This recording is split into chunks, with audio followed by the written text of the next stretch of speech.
Estoy contento de que estén conmigo esta noche y que continuemos en esta semana de crecimiento espiritual, cuyo título es Apocalipsis sin miedo. Cada uno de ustedes debe tener una hojita como esta. Sí. Si alguien que no tuviera, podemos entregársela. Vamos a estar llenando la hojita a medida que vamos prestando atención a la palabra profética. Si hay alguno que no tuviera pluma o lápiz y necesita, puede levantar su mano y le vamos a entregar una pluma que vamos a estar utilizando cada noche. Muy bien, ¿todos tienen hojitas? ¿Todos tienen con qué escribir? Comenzamos entonces. Bienvenidos a la segunda noche de Apocalipsis sin miedo. El tema de esta noche tiene como título... ¿Alguien recuerda lo que de anoche? El tema de esta noche tiene como título Las lámparas de Jesús. ¿Verdad que sí? Sí, ¿verdad? Las lámparas de Jesús, el tema de esta noche. Y dicho sea de paso, el tema de la noche se llamaba la palabra. Falta una palabra. La palabra segura. Falta una palabra. La palabra más segura. La palabra profética más segura. La palabra profética más segura. Hoy vamos a hablar acerca de las lámparas de Jesús. Y hoy entramos en el libro de Apocalipsis. Aunque ayer hicimos referencia a Apocalipsis, hoy entramos en el libro de Apocalipsis. Repasemos. Ayer vimos un texto que es fundamental para lo que estamos haciendo. Segunda de Pedro 1:19 nos dice: tenemos también, ¿qué cosa? La palabra profética más segura. ¿Confiable? Confiable. Anuncia el futuro, y el futuro que se anuncia se cumple. Hay evidencias. Así que podemos confiar en la palabra profética y lo que nos indica acerca del futuro. Hacemos bien, ¿qué cosa? Estar atentos. Prestar atención a lo que nos dice la palabra segura. La palabra profética es más segura. ¿Ok? Y el apóstol Pedro compara la palabra profética con una antorcha que alumbra en lugar oscuro.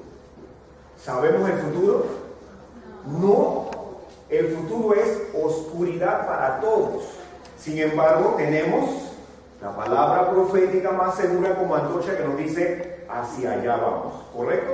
Eso es lo que estamos aprendiendo o estamos recordando o estamos creciendo esta semana con el texto de 2 de Pedro 1:19. Y hoy entramos en el libro de Apocalipsis en pleno y vamos a leer la primera de las 7 bendiciones que hay en el libro de Apocalipsis. Vamos a buscarlo en Apocalipsis capítulo 1, versículo 3. La primera de las 7 bendiciones que hay en el libro de Apocalipsis para mí y para cada uno de ustedes se encuentra en Apocalipsis 1:3. Abriendo el libro inmediatamente encontramos la bendición que nos dice: bienaventurado el que lee y los que oyen las palabras de esta profecía y los que guardan las cosas en ella escritas, porque el tiempo está cerca. Esa es la introducción del libro de Apocalipsis. El libro de Apocalipsis comienza con una bendición. ¿Qué dice el texto? Vamos a prestar atención a la palabra profética. Vamos a ver qué es lo que dice el texto. El texto dice, la primera palabra, bienaventurado. ¿Qué significa esa palabra bienaventurado? Arranca con la palabra bien. ¿Ok? Bienaventurado en algunas versiones dice dichoso, felices, benditos, pero todo esto viene de la palabra bien. En otras palabras, le va a ir o va a tener ventura. ¿La ventura qué es? Venturoso, algo bueno. Le va a ir bien, es lo que me dice aquí. Le va a ir bien. ¿A quién? ¿A quién le va a ir bien? De acuerdo con esta bendición de Apocalipsis. Al que lee, que oye. Al que lee. ¿Qué estamos haciendo esta semana? Leyendo. ¿Qué estamos leyendo? La palabra profética más segura. Así que, ¿qué es lo que estamos cosechando ya? Bienaventurado. Le va a ir bien al que lee. Estamos leyendo, en este momento estamos leyendo. Le va a ir bien a los que ¿están oyendo? ¿Me oyen? Estamos oyendo la palabra profética, la estamos oyendo, así que ya estamos recibiendo bendición del cielo. Y también, bienaventurado, le va a ir bien a quienes.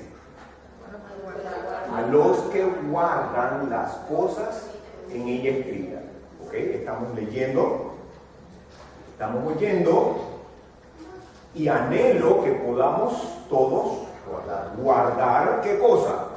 La palabra profética que estamos leyendo y estamos escuchando, para que nos vaya bien. ¿Ok? Muy bien. Ahora, en esta parte no hay mucha confusión, salvo en la última parte donde dice guarda. Ya lo escuché. Escuchamos la palabra guarda y los adventistas del séptimo día inmediatamente interpretan esa palabra que cumplen. ¿Sí o no? Porque eso es lo que nos han enseñado. Cumple. Tienes que cumplir. Tienes que obedecer. Sin embargo, la palabra guarda aquí en esta bendición no quiere decir cumplir. Quiere decir otra cosa. Vamos a tratar de ver de qué se trata la palabra guardan en ese texto que tiene significado y tenemos que entenderle y prestar atención para sacarle el significado de ese texto. Si a usted le dan algo de mucho valor, una joya, un documento muy significativo, ¿qué hace con él? Guarda. ¿Lo cumple? ¿Le dan una joya? ¿Lo cumple? ¿Cumple la joya? ¿Qué hace? La guarda. ¿Qué quiere decir lo guarda? Lo cuida, lo protege, lo conserva. ¿Por qué? ¿Por qué lo cuida, lo conserva? Lo trata con cuidado. ¿Por qué? Porque es valioso. Porque es valioso. Entonces, aquí la palabra guarda equivale a atesora, aprecia. ¿Okay? Noten lo que dice el texto. Le va a ir bien a quienes, a los que leen, a los que oyen y a los que, ¿qué significa guardan? Ahí cumplen, no, los que aprecian, atesoran. Dicen, lo que yo estoy recibiendo de la palabra profética es oro, es valioso, es importante, por eso ¿qué voy a hacer con él? ¿Qué quiere decir guardarlo? Atesorarlo, apreciarlo. Cuando nosotros atesoramos y atesoramos y apreciamos la información de la palabra profética, ¿qué creen ustedes que hacemos con la información que apreciamos y atesoramos? ¿Qué creen que hacemos? ¿La guardamos? ¿Sí? Y si me da una indicación y yo sé que es un tesoro y que es importante esa información, ¿qué creen ustedes que voy a hacer con esa instrucción? Entonces la pongo en práctica, porque soy, que era lo que decíamos ayer, los que van a pasar por el tiempo final son siervos de Dios. ¿Y qué son siervos de Dios? ¿Por qué siguen las instrucciones? ¿Por qué siguen las instrucciones? ¿Por qué? ¿Por qué lo atesoran? Porque saben que información valiosa es una antorcha que me está guiando hacia el futuro. Mientras yo no comprenda que la palabra profética me está iluminando el futuro, me está diciendo ciertamente hacia dónde vamos y me da indicaciones de qué hacer, yo no voy a poder cumplir las instrucciones hasta que no la aprecie. Y entonces aquí dice, le va a ir bien ¿a quiénes? Al que lee, estamos leyendo. A los que oyen, estamos oyendo las palabras de esta profecía y los que guardan. Donde guardan es atesoran, aprecian y por ende cuando hay instrucciones la cumplen. ¿Okay? El tiempo está cerca. Vamos a agregarle una palabrita más. No está vinculada con el término original, pero para que se nos quede. Bienaventurados los que leen, los que oyen, el que lee, los que oyen las palabras de esta profecía y los que se las graban. ¿Ok? Porque es importante, yo leo y yo voy a grabarme esa información, porque yo quiero que me vaya Bien. Aunque haya un terrible tiempo de crisis sobre la tierra, yo quiero que me vaya Bien. y al final que me vaya bien cuando venga nuestro Señor Jesús en su redención. ¿Ok? Entonces vamos a guardar esta información. Este es parte del fundamento del crecimiento espiritual. ¿Cómo estamos creciendo? Leyendo la palabra profética, escuchando la palabra profética y guardando, que quiere decir atesorar, apreciar y Trabajar. porque podemos leer, podemos escuchar, pero como nos decían antes, Entra por ahí, sale por ahí. si entra por aquí y sale por acá es porque no lo apreciamos y no me sirvió de nada, no crecí. Y no todos queremos crecer esta semana, ¿cierto? Amén. Y estamos creciendo en el espíritu, prestándole atención a la palabra profética más segura. Muy bien, ¿cómo arranca el libro de Apocalipsis? El libro de Apocalipsis comienza con una bienaventuranza, con una bendición.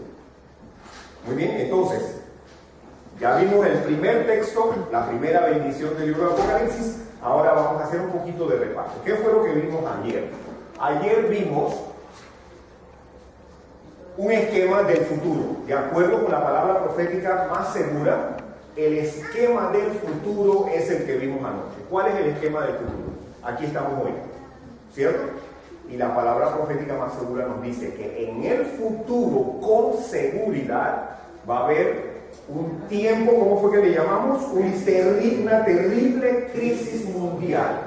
¿Qué nombre le da el Señor Jesús a ese tiempo de terrible crisis? ¿Qué nombre le da el apóstol Juan en el Apocalipsis a ese tiempo de crisis? Se le llama la gran tribulación, como nunca vimos. Vimos que esa gran tribulación está vinculada con descontrol de la naturaleza. ¿Qué fue lo que vimos? Terrible terremoto, el sol se pone negro, la luna se pone negra o roja, de acuerdo a donde lo leímos. ¿Qué más? En la atmósfera el cielo se descontrola totalmente, desquicia, gracias. Las montañas o las estrellas o algo cae del cielo. Y aparte de eso, montañas, islas que se remueven. Algo terrible. Nosotros no tenemos idea de lo que viene en el futuro, pero el Señor nos está diciendo, viene. Y ahora que nosotros estamos creciendo en Apocalipsis sin miedo, sabemos que de acuerdo con la Sagrada Escritura, el Señor Jesús hablándole a sus discípulos y el apóstol Juan en visión en el Apocalipsis, saben que en ese tiempo de tribulación hay dos tipos de personas. Unos que están aterrorizados, ¿sí? Muchos, de toda clase, pero al mismo tiempo hay otros que se describen que están en pie, erguidos, en medio de la más grande crisis de la naturaleza y el mundo, pueden estar erguidos de pie con la cabeza en alto. ¿Cómo se les da? ¿Qué nombre se les da a ellos? Los siervos de Dios. ¿Qué tienen en su frente? Sello de Dios. ¿Por qué son siervos? Porque siguen las instrucciones de Dios. Estos saben que ese tiempo de gran tribulación es el anticipo de qué cosa? De la redención, del regreso en gloria del Señor Jesús para buscarlo. Por eso pueden estar firmes, en pie, erguidos y con la cabeza en alto. ¿No son buenas noticias? Son buenas noticias. Pero así como la Biblia, que es la palabra profética más segura, me dice, habrá quienes estarán firmes, erguidos, con la cabeza en alto, porque saben que lo que viene es el regreso del Señor Jesús en gloria a buscarlo. Así que ese tiempo de gran tribulación será difícil. No estarán sentados jugando dominó mientras estas cosas ocurren, pero saben que ese periodo de tiempo, esa gran tribulación, es anticipo del regreso del Señor Jesús. Y luego vimos en el esquema que después de esta gran tribulación lo que viene es el fin del mundo. ¿Cuál es el fin del mundo? ¿La gran tribulación? No. ¿Cuál es el fin del mundo?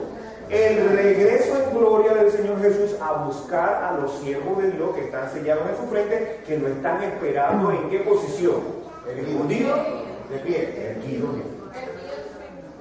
¿Cómo es posible que esta gente haya llegado a una condición donde puede estar erguido de pie, con la cabeza en alto, en medio de tanta crisis? ¿Cómo es posible? Porque leyeron, porque oyeron y guardaron, ¿qué quiere decir? Atesoraron la palabra profética más segura, y entonces ellos saben en ese momento que lo que está ocurriendo es el cumplimiento de lo que leyeron, de lo que oyeron y lo que guardaron. Así que pueden vivir en ese momento de crisis erguidos, de pie y con la cabeza en alto, porque saben que el fin es la redención, el regreso del Señor Jesús. ¿Buenas noticias o no son buenas noticias? ¿De dónde salió esa buena noticia? De Apocalipsis. Sin miedo. Ok, entonces estamos entendiendo por qué Apocalipsis se puede leer como Apocalipsis sin miedo. ¿Sí? Porque no nos lo han enseñado de la manera en que fue escrita.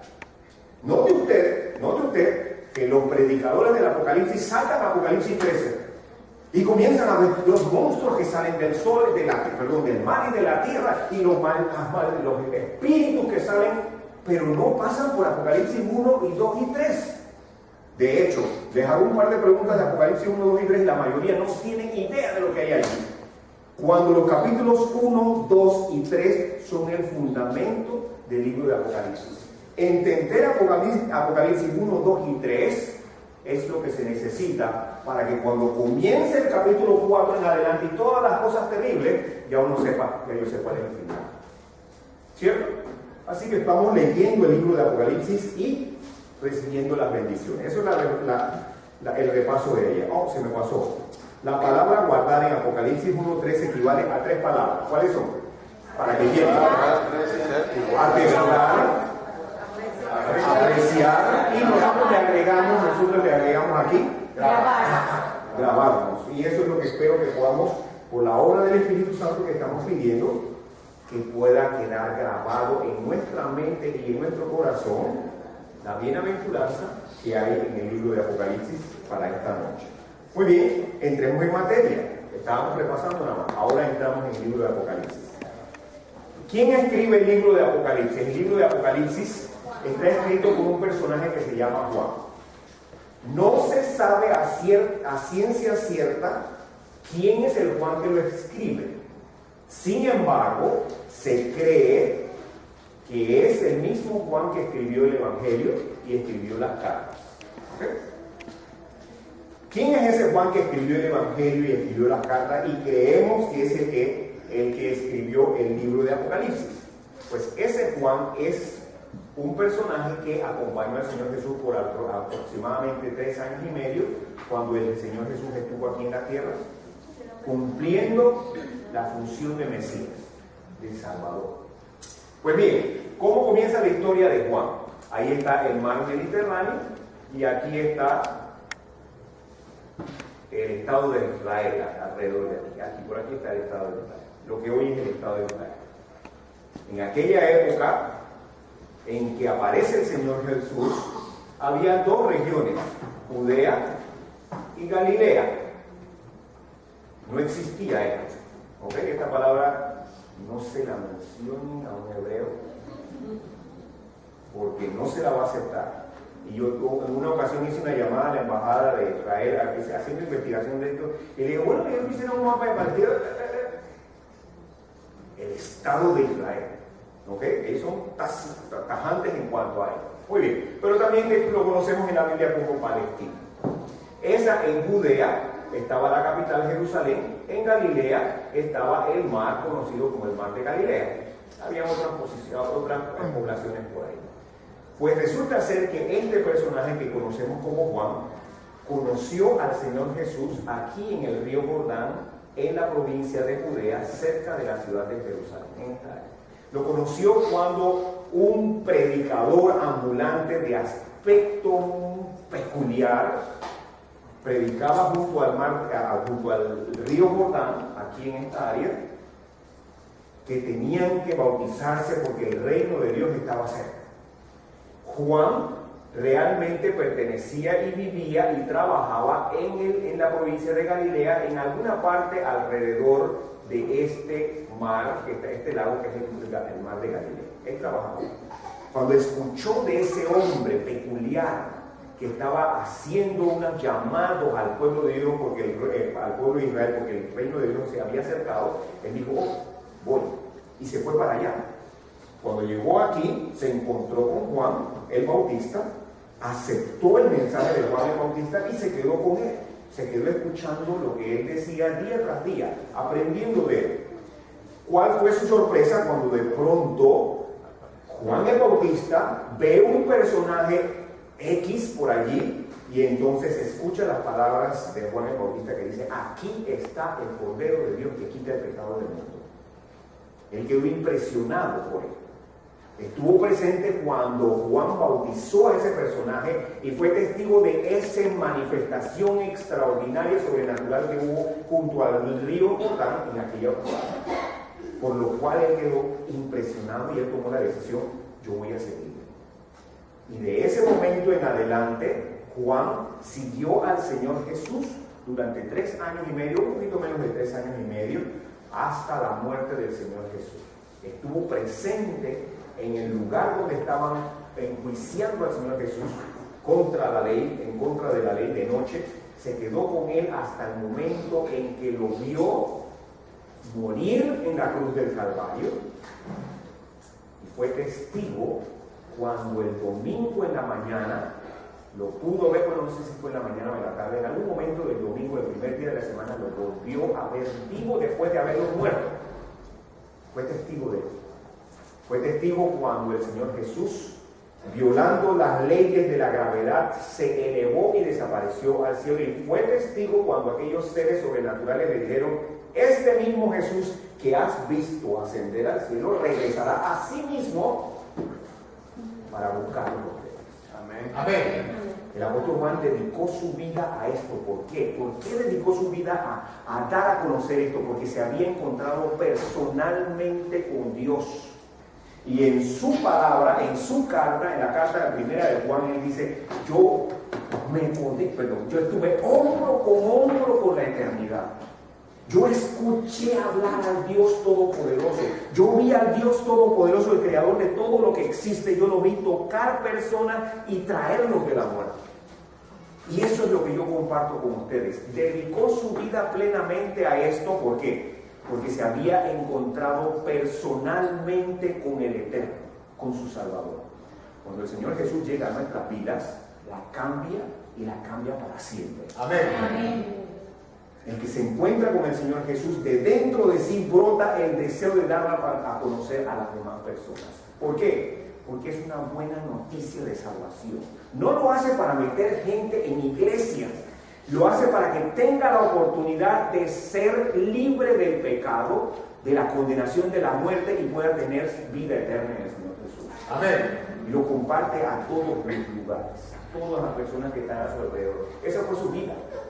Al final de su vida, se cuenta que el apóstol Juan,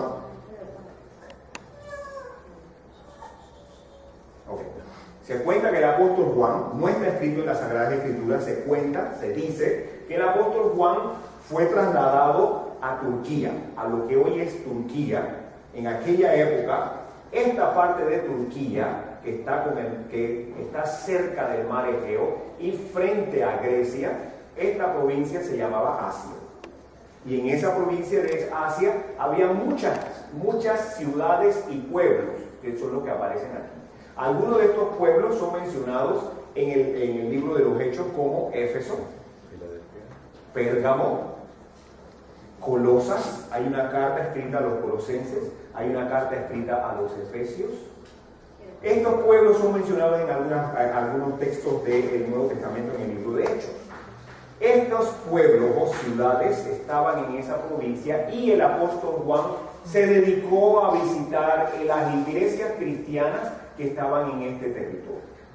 ¿Para qué? Para compartir con ellos la salvación que él había experimentado, la presencia del Eterno en su vida. Eso era lo que él hacía. Debido a esto, en una época en que hubo persecución de los cristianos, el apóstol Juan fue condenado. Se dice que fue condenado a ser quemado y que sobrevivió a esto. No hay prueba de esto, eso es lo que se cuenta. Y que por esta razón fue extraditado a un lugar para que muriera y no siguiera predicando el Evangelio. Muy bien, ese es el personaje. ¿Dónde fue enviado el apóstol Juan? Correcto. ¿Y dónde se encuentra el apóstol Juan con el Señor Jesús? En el libro de Apocalipsis.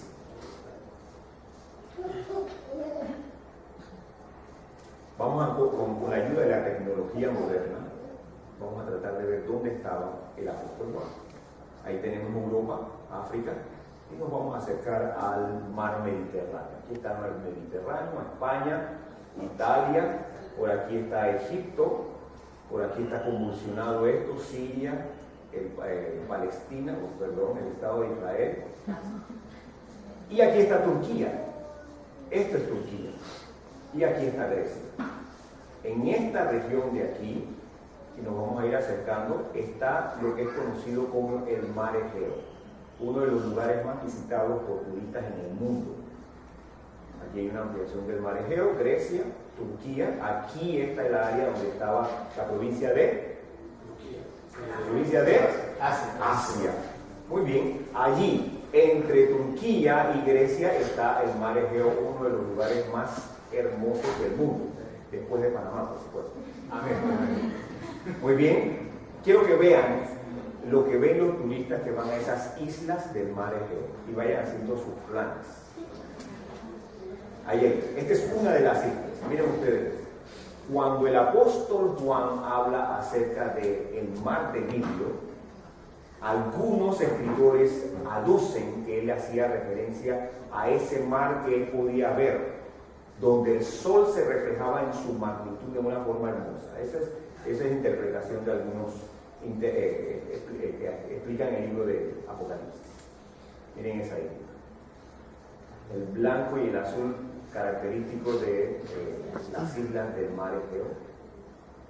Aquí está el muelle y hay que pasar por todo esto para llegar a aquellos lugares que son las casas. Ese lugar se llama Santorini y aquí está uno de los buques y aquí están las casas. Me imagino que debe ser, de acuerdo con lo que van a ir, es una vez en la vida, una experiencia de toda la vida. Si ustedes se preguntarán, bueno, ¿por qué no estamos hablando de Santorini? Santorini es una de las islas que está en el mar Egeo. Aquí está Santorini. Cerca de Santorini está la isla que nos interesa a nosotros y nos vamos a ir acercando a esta isla. Esta isla que está aquí, y la vamos a ir ampliando, esa isla es la isla de Patmos, que está en el mar Egeo. Fue en esta isla, de acuerdo con lo que escribe el apóstol Juan en el libro de Apocalipsis, donde él estaba cuando se encontró con el Señor Jesús, después de 60 años de haberlo visto ascender al cielo. Esta isla de Patmos es esta. Este es el istmo que vimos aquí, esta partecita de aquí, este istmo que está aquí, es donde está la ciudad de la isla de Patmos. En algún lugar de esta isla estaba el apóstol Juan cuando se encontró con el Señor Jesús. En la isla de Patmos hay un activo muelle donde llega la gente, mucha gente llega a visitarla también, junto con Santorini.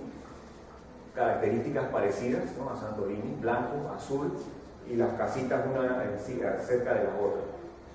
Allí en la isla de Patmos hay un monasterio conocido como el monasterio de San Juan. No es que lo haya establecido San Juan, sino que los monjes que se reunieron allí le pusieron el nombre de San Juan.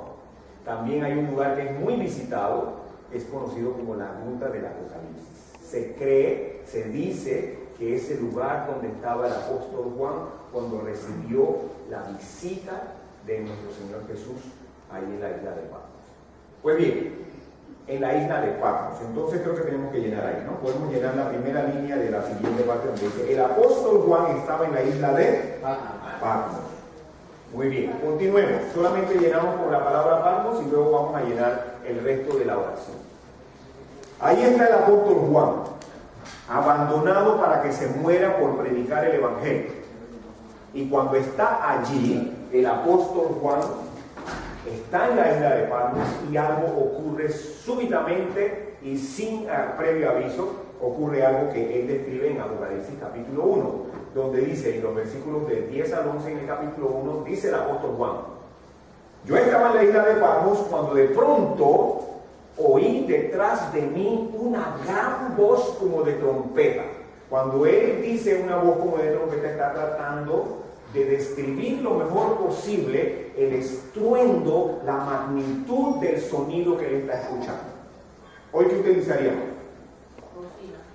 Una bocina, a todo volumen. Como el sonido de una bocina, él está diciendo una voz, un sonido estridente, fuerte, escuchó detrás de él. Y era una voz. Y esa voz le decía: yo soy el alfa y la omega, el primero y el último.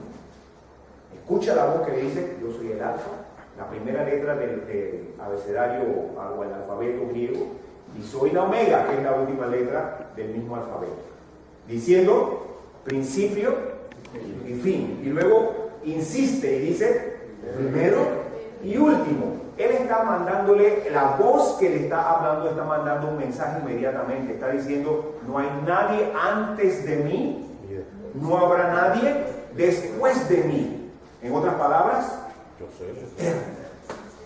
Él está diciendo: yo soy el eterno. El eterno estaba detrás de él y le estaba hablando. En otra parte del mismo capítulo 1 de Apocalipsis, en el versículo 8, vuelve la misma voz y le dice: yo soy el alfa y la omega. Vuelve a utilizar las letras del alfabeto griego, pero ahora dice de otra manera, dice principio y fin. Lo dice de tres maneras: alfa, omega, primero y último, principio y fin. Repite la misma frase en diferentes formas, que es la forma en que aprenden los hebreos.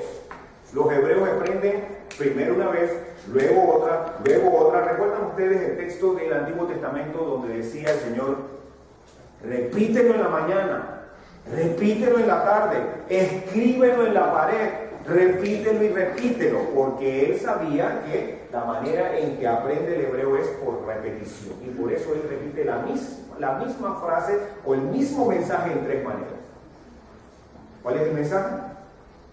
El que te está hablando es el eterno, término que solamente pertenece a Jehová Dios. Y luego dice el Señor, el que es, el que era y que ha de venir. Una cuarta vez lo dice, ¿sí o no? Era, es y seguirá siendo. Vuelve a repetirle el mismo mensaje. Quien está hablando es el eterno. El que está hablando es el eterno. Ok, lo estamos aprendiendo, ¿verdad? Por repetición lo estamos aprendiendo. El que estaba detrás de él es el eterno. Se identifica a sí mismo como el eterno. Y luego agrega, le está hablando todopoderoso. ¿Qué quiere decir con esto? Para mí no hay nada imposible. El que te está hablando es el que lo puede todo. El que te está hablando es el todopoderoso, el eterno. El eterno. Algunos la agarraron después de la cuarta. Vamos a repetir una quinta vez. Dice el principio y el fin, el primero y el último, el alfa y el omega, el que era, el que es y el que ha de venir, el eterno. ¿Okay? El eterno y el todopoderoso es el que está hablándole a su espalda. ¿Qué harían ustedes cuando oyen una voz como estruendosa que habla detrás de ustedes? Salir huyendo, correcto, salir huyendo. Pero Juan era un viejito. Juan aproximadamente, por muy joven que él haya conocido al Señor Jesús, supongamos que haya tenido como 17, 18, 20 años, para esta altura debe tener como 80 años, porque es alrededor del año 90. 60 años después de haberse visto la última vez con el Señor Jesús, ya muy viejito. ¿Okay? Escucha la voz estruendosa del eterno, el todopoderoso que está hablándole. ¿Qué le dice esa voz que escucha detrás de él? Veamos. Apocalipsis 1, del 10 al 11 le dice: escribe en un libro lo que ves. ¿Qué es eso? Una instrucción. El eterno, el todopoderoso le da una instrucción a Juan y le dice: escribe lo que ves. Y luego envíalo ¿a dónde? A las 7 iglesias que están ¿en dónde? ¿En Japón? Asia. ¿En China? Asia. ¿Dónde quedaba Asia? En lo que hoy en día es Turquía, en aquella época pertenecía al Imperio Romano y el Imperio Romano le llamaba, eso se llama Asia. Y ahí habían 7 ciudades, bueno, habían más de 7 ciudades, pero habían 7 iglesias que le preocupaban, que le interesaban a Juan, que eran las iglesias donde él iba visitando en su época de visitar iglesias. ¿Cuáles son esas iglesias? Éfeso, Esmirna, Pérgamo, Tiatira, Sardis, Filadelfia y Laodicea. Escribe el libro y envíalo a las 7 iglesias que están en Asia. Esas son las instrucciones para él. ¿Qué creen ustedes que hizo Juan? ¿Qué creen ustedes que hizo? Siguió las instrucciones. ¿Por qué? Porque para él las instrucciones eran importantes, ¿sí o no? Y él hace lo que le piden porque atesora, porque aprecia y sigue las instrucciones. Muy bien, eso es lo que él escucha. Él escucha que les dan unas instrucciones y eso es lo que él va a estar haciendo. Ahora, en este momento de la vida de Juan, él está escuchando una voz detrás de él. Él no lo sabe, pero lo que está ocurriendo realmente en la vida de Juan es que el Espíritu Santo actúa sobre su mente y él entra en misión. ¿Ok? Lo que él está escuchando detrás de él es el efecto del Espíritu Santo actuando sobre su cerebro para que él escuche y vea cosas que en realidad no existen. ¿Ok? Todo esto es parte de una visión. Muy bien. Entonces, escucha la voz y él lo que hace es, contrario a lo que nosotros hubiéramos hecho, lo que él hace es, me volví. Se voltea para ver de dónde y de quién es esa voz del Eterno, el Todopoderoso que está hablando con él y le está dando una instrucción. Me volví para ver la voz que hablaba conmigo y vuelto, ¿qué es lo que ve? 7 candeleros de oro. Y en medio de los 7 candeleros, a uno que se parecía ¿a quién? ¿Quién era el que él conocía como el Hijo del Hombre? Jesús. ¿Quién se llamaba a sí mismo el Hijo del Hombre en aquella época donde él estuvo caminando con el Señor Jesús? Él se llamaba a sí mismo el Hijo del Hombre. Pero él dice, se parecía a mi maestro, se parecía el que me estaba hablando, se parecía a él. Y él estaba en medio de 7 candeleros de oro. ¿Qué son esos candeleros de oro? Para Juan, un devoto judío, conocedor de las costumbres y de los sagrados de los judíos, ese candelero era algo que le traía a su mente el santuario de los hebreos, el templo de los judíos. Ese candelero, o esos candeleros, estaban relacionados con el rito de adoración de los hebreos a Jehová. Dentro del santuario o del templo había un mueble que era los 7 candeleros. Dicho sea de paso, no eran 7 velas, no eran 7 velas. La palabra correcta que aplica allí es 7 lámparas. Este mueble que era un mueble sagrado que estaba dentro del templo, dentro del santuario, era un mueble que era conocido como las 7 lámparas. Estaba hecho totalmente de oro y tenía 7 brazos. Y cada brazo terminaba con una lamparita que dentro tenía aceite, y ese aceite se encendía y esas lamparitas deberían permanecer encendidas continuamente dentro del templo, iluminando el lugar o el santuario. Hay un mensaje del Todopoderoso y del Eterno para Juan, que es un devoto cristiano, un devoto judío cristiano, en esas lámparas. Veamos. Esto es más o menos lo que puede haber visto el apóstol Juan. Uno que se parecía al Hijo del Hombre, a Jesús, pero sumamente glorioso, resplandeciente. Él trata de describir lo mejor posible lo que ve, y lo ve en medio de 7 lámparas. y en su mano derecha tiene algo que parecen estrellas. Eso es lo que él ve. ¿Estaba el Señor Jesús y estaban esas lámparas ahí en la cueva de Patmos? No, todo esto era el efecto del Espíritu Santo actuando sobre la mente del apóstol Juan, viendo una manifestación gloriosa de nuestro Señor Jesús que está con él allí en la isla de Patmos. Entonces, cuando se voltea y ve al personaje glorioso que se parece al Hijo del Hombre, ¿qué ocurre? Apocalipsis 1:17 nos dice: cuando le vi, caí como... ¿Qué le pasó al Juan? Pobrecito, es un viejito. Voltea a ver esa imagen tan gloriosa y se desvanece, se desmaya. Él lo describe de esa manera. Él dice: me caí, me desvanecí, caí como muerto. Al caer desmayado el viejito Juan, entonces actúa el Todopoderoso, el Eterno, y él puso su diestra sobre mí. El Señor Jesús se acerca en un contacto personal y lo toca. Y cuando lo toca y él recupera el sentido, ¿qué es lo primero que le dice el Señor Jesús a Juan? No temas. ¿Por qué?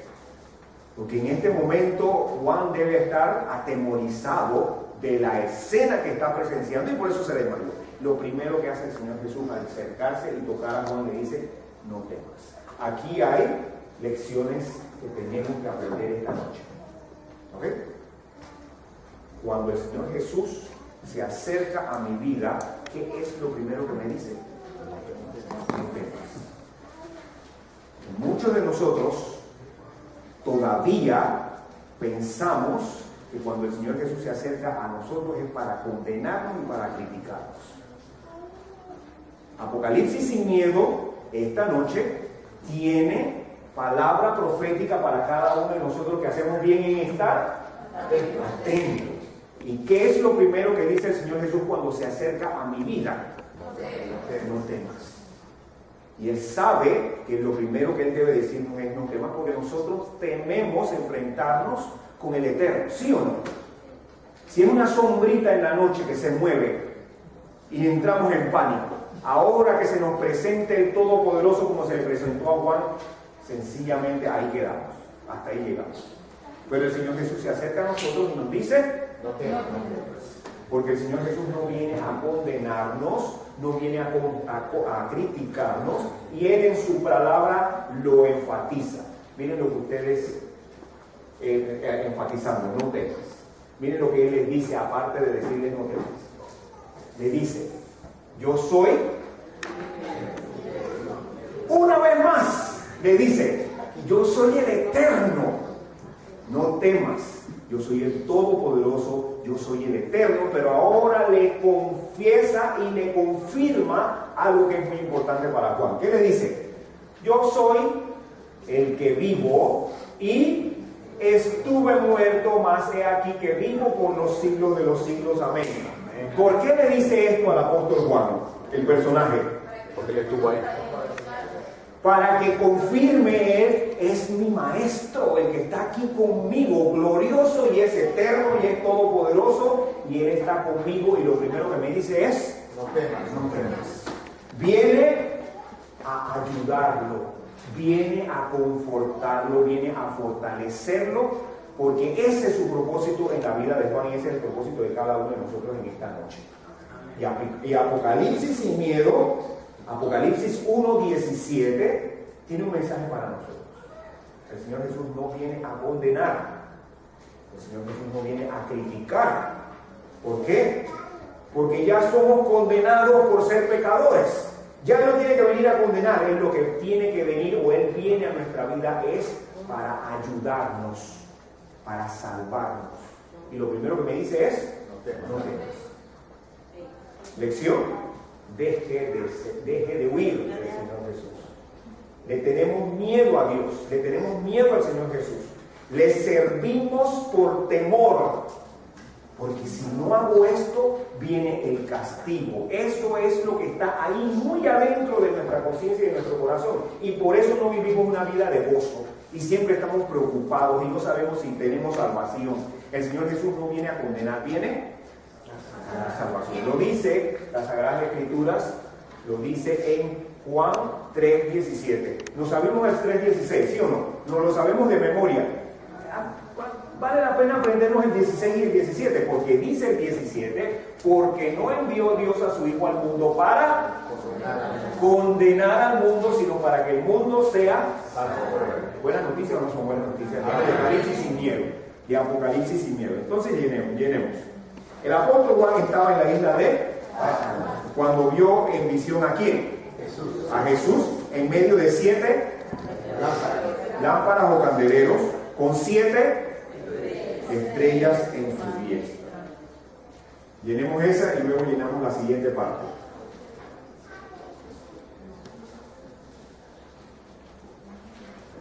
La siguiente parte nos dice, porque no envió Dios a su Hijo al mundo para qué no viene el Señor Jesús a mi vida? ¿Para qué no viene el Señor Jesús a mi vida? No viene a condenar. ¿Por qué? Porque ya estamos condenados. No puede condenarnos porque ya estamos condenados por los pecados que hemos cometido.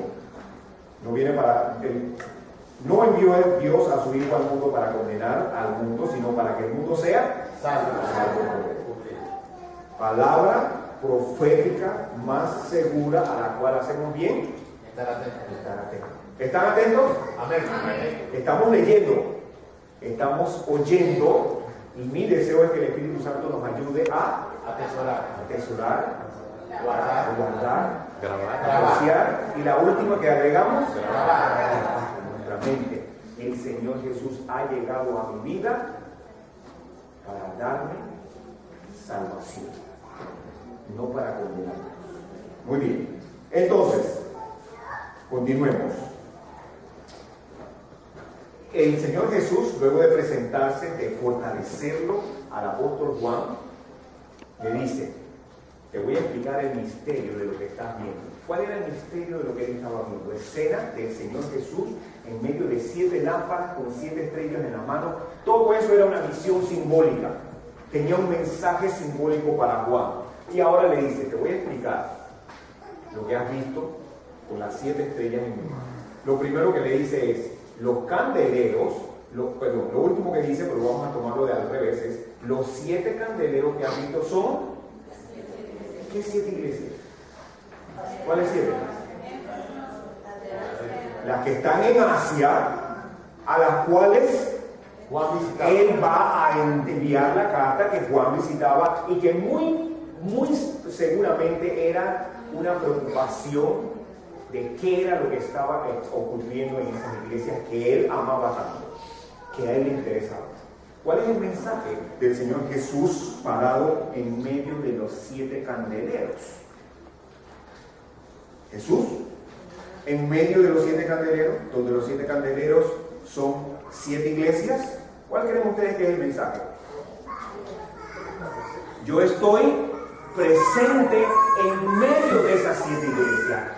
Le dice, no temas, yo estoy en medio de esas 7 iglesias, yo estoy velando, yo estoy trabajando en esas 7 iglesias, no temas, yo me encargo.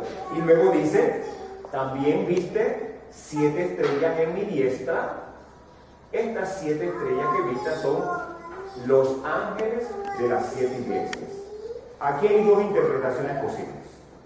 Uno, que la palabra ángeles sea el término utilizado para hablar acerca de un ser sobrenatural, espiritual, presente en cada iglesia.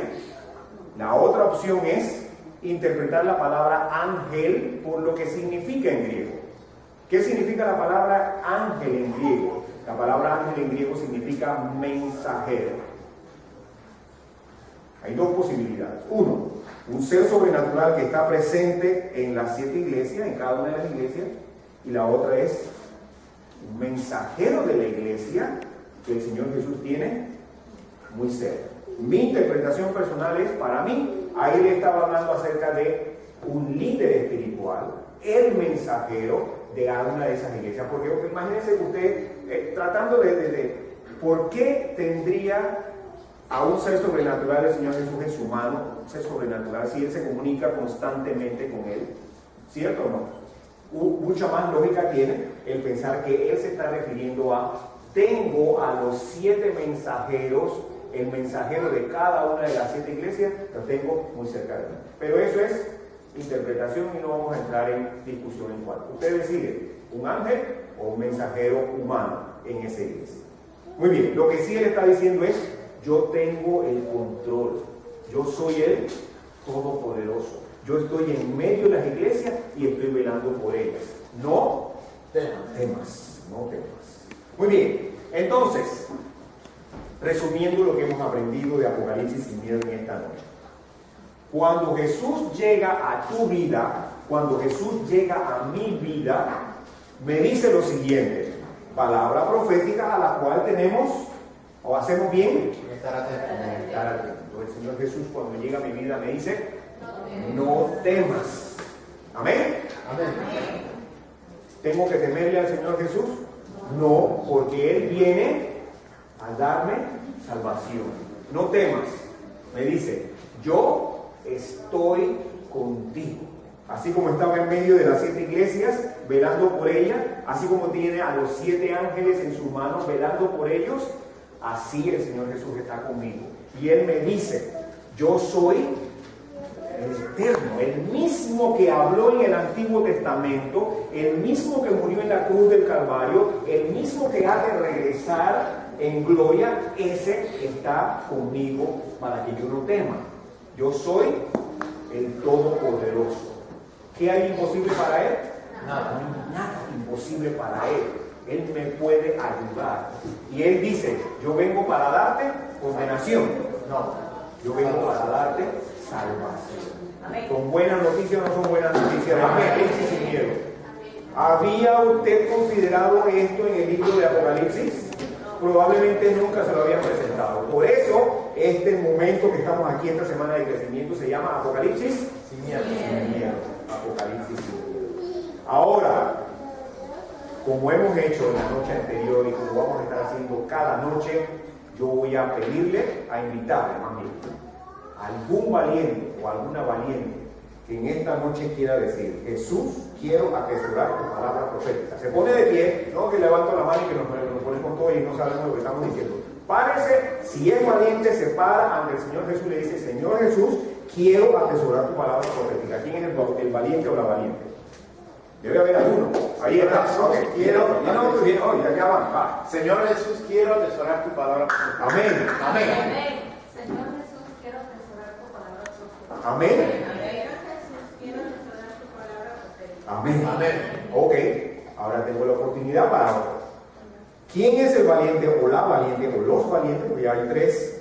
¿Qué quiere decir? Jesús, ven a mi vida, quiero tener salvación. Que se ponga de pie y lo diga. ¿Algún valiente? Ven a mi vida, quiero tener salvación. Amén. Jesús, ven a mi vida, quiero tener salvación. Amén. Amén. Uno más. Si hay algún valiente que quiere decir: Señor Jesús, quiero que vengas a mi vida y quiero tener salvación. Señor Jesús, quiero que vengas a mi vida y tener salvación. Amén. Amén. Esto se está escuchando en el juicio investigador en el cielo, donde está nuestro Señor Jesús como juez y como abogado de cada uno de nosotros. Amén. Amén.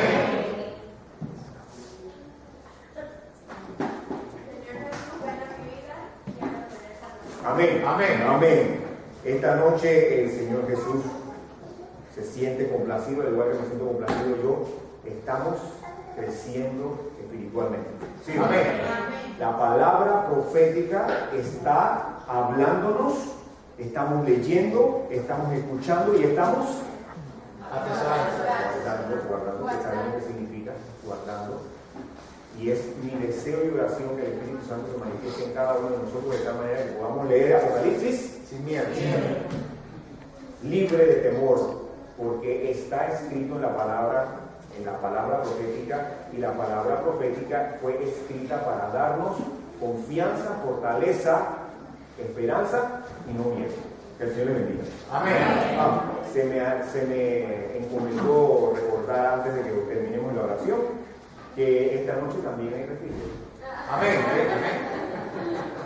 Y que cada noche va a haber refrigerio, así que si quieres aprovechar tanto la palabra profética como el refrigerio, los espero mañana a las 7 de la noche.